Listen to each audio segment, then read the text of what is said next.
Welcome to Touchline Talk by Soccer Perspective. My name is Brandon Faust, and today we are talking about the Club World Cup. I recently attended a match in the Club World Cup in Cincinnati where Borussia Dortmund faced off against Ulsan at TQL Stadium, which is an awesome stadium, by the way, if you've never been there.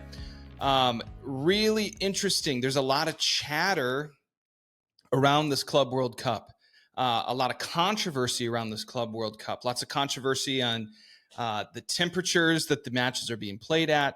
A lot of controversy around, is this even good for the players? Like, is this actually good for the game? The product on the field has been pretty good, but at the same time, a lot of these matches are being played in the heat of the day, in the dead of summer, in the afternoon, where it's 100 to 105 degrees. We've seen some player injuries. We've seen the players are getting not the vacation and rest, instead of playing just 10 months out of the year, they're now playing 11 months out of the year. And it's, is it good for them long-term? Probably not. But there's a lot of money behind this thing. There's a lot of intrigue behind it as this first iteration of the Club World Cup in this new format. There used to be an iteration of this with about 4 teams in it that would be played every year. And now it's, every 4. And there's 32 teams in it from different soccer federations. So there's been this positive display of styles of different attributes of various leagues. It's showcased certain players. We've seen some of the Brazilian teams make a really strong run in this tournament. We've seen the showcase and the darlings of places like the team from New Zealand, the Auckland City. We've seen some things on display from Al Hilal and some teams from around the world really showcasing various styles of play, coaching, tactics, you name it. But the spectacle itself hasn't always been overwhelmingly positive. I think as we've approached the semifinals and the finals, we're seeing some sold-out matches and things like that, which is wonderful. Some of the marquee matchups early on, like PSG and Atletico at the Rose Bowl, had decent attendance. And we interrupt this episode to bring you our sponsor, Equip Studios. Equip Studios are making fantastic kits for teams, for soccer teams all over. If you are involved with a club, if you are involved with a professional soccer team, this right here, USL League 2, the third tier here in the United States, the West Junction Seattle FC kit is awesome. I love this. And our friends at Equip Studio are making these. They've actually even made training jerseys for some of the soccer trainings I do. They're amazing. They're high quality. Check them out at equipstudios.com. Austin and the team are doing incredible work there. So check out Equip Studios. Get yourself a really custom, really thought through in terms of brand design, the little intricacies. I mean, I love what's going on with this badge here. Some of the markings, obviously, can get your badge on there. Lightweight, meant for athletes to be in. You can include your sponsors. I mean, even little things right here on the collar as well. So Equip Studios, that's equipstudios.com. But the match that I attended in the heat of the day on a Wednesday, 8,000 fans. And it was a match that had, group implications as the final, match day of the group, but just 8,000 fans. And so it was an interesting experience because you have the regalia, the banners of FIFA, the branding of FIFA, all of these kinds of things. It felt like you were witnessing something significant, but you were in a near empty stadium. And to be fair, TQL Stadium is phenomenal. A lot of it, the seats are in the shade. We had a great experience before the match. We went to the Pitch Cincy, which Dortmund had 2 of their matches there. So this became like kind of a home base for Dortmund. They even painted the exterior of the building, and they put all of this a Borussia Dortmund shop up. They had this little turf field that they have typically for FC Cincinnati matches or U.S. national team matches, but they put all the banners and different things. Really kind of became this hot spot for Dortmund fans. And obviously, a place like Cincinnati has a lot of rich German heritage. So it just kind of all made sense. So the pre-match experience was actually really, really cool. Post-match experience, really cool. Felt like you were at a home match for Dortmund, except you're missing the yellow brick wall and you're missing, 20,000 more fans or 30,000 more fans in the stadium.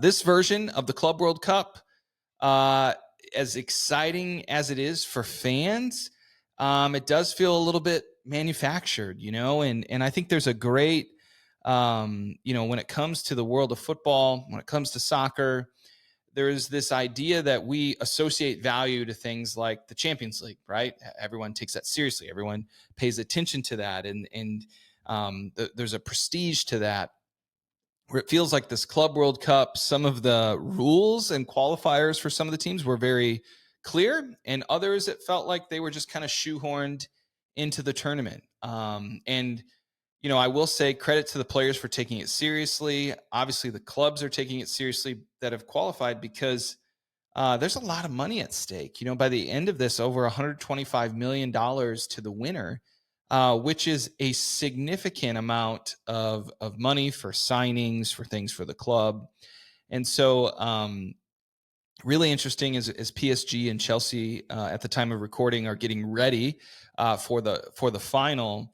And either one of those clubs just, getting even richer through this Club World Cup. Players are exhausted. I'm curious of what's preseason going to look like for some of these teams that made a deep run into the tournament, a PSG, a Chelsea.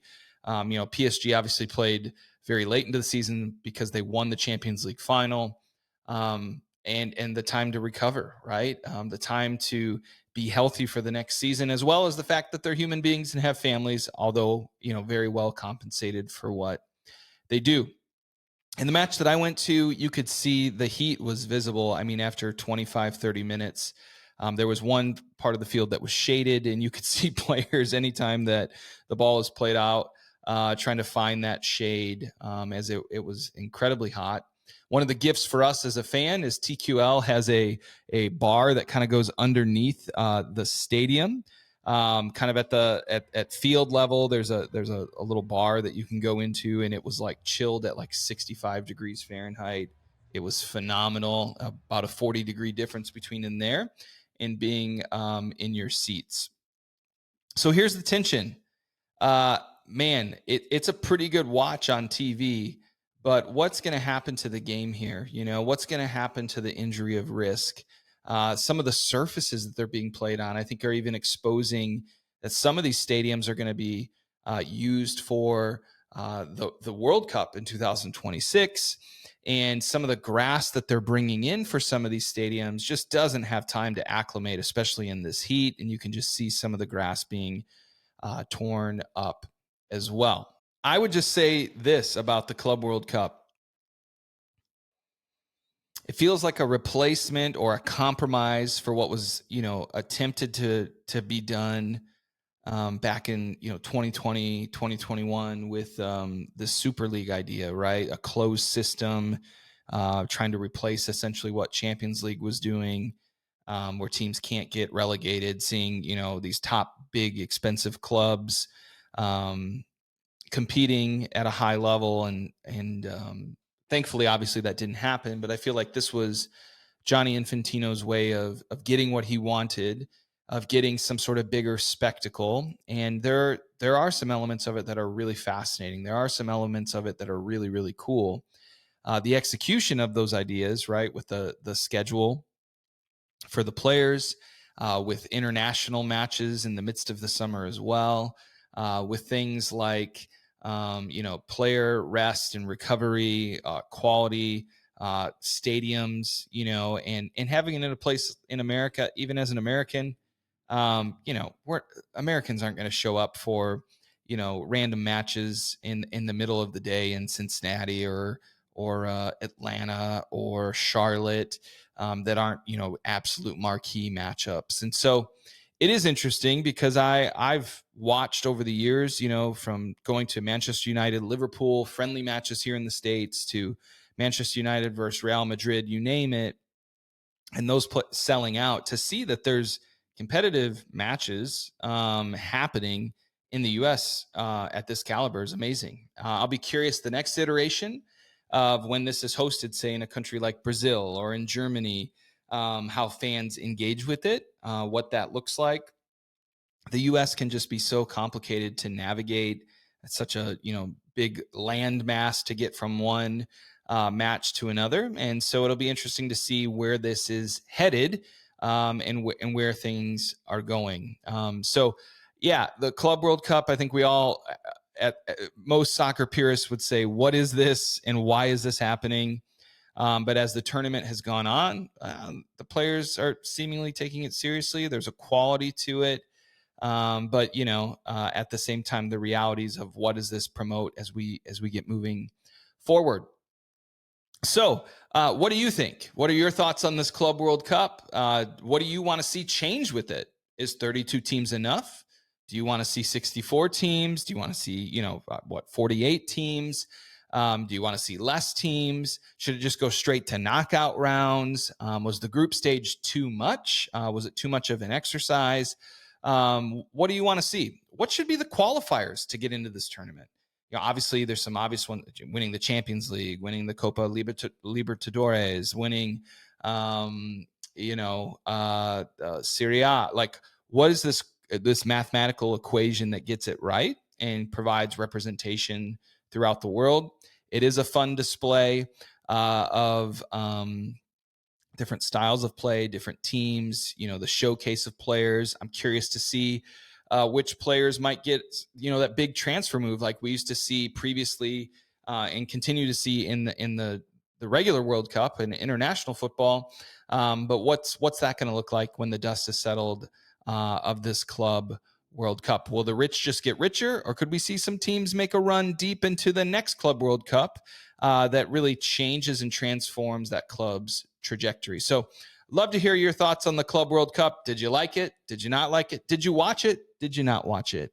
And that's all we have for you this time on Touchline Talk by Soccerspective. We'll see you next time